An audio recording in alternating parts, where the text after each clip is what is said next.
wala po talaga tayong makukuha magandang resulta o pagmamahal sa atin. Nakakalungkot po ditong mga nakaraang araw nakiusap ang adik na si Bongbong Marcos kay Senador Marcoleta. Sinabi niya, Senador, naniniwala ako sa integridad mo, sa paninindigan mo. Kaya, nakikiusap ako sa iyo na umpisahan mo na ang pag-iimbestiga sa mga korap na congressman at iba pang mga politiko.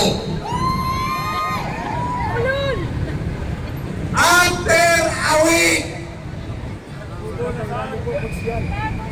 tingnan niyo po ilang pangako ng ating na presidente. Siya mismo ang bumaluktot sa kanyang sinabi. Kay Chief PNP Torre, ganon din ang sinabi niya. Panindigan mo, General Torre, tama ka. Nasa iyo ako.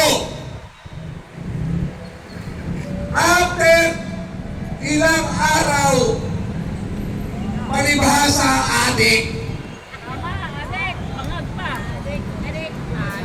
tinalikuran ang batuin at ang sinunod ang ahas niyang asawa.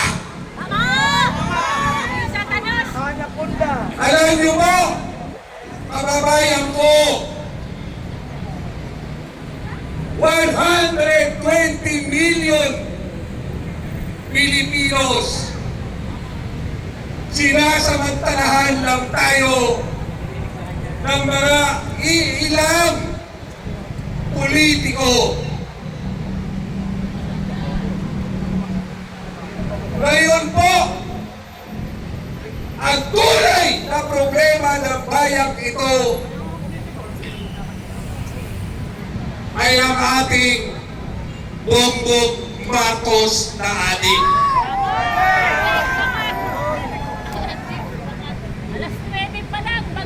Dito ko po lagi kong sinabi.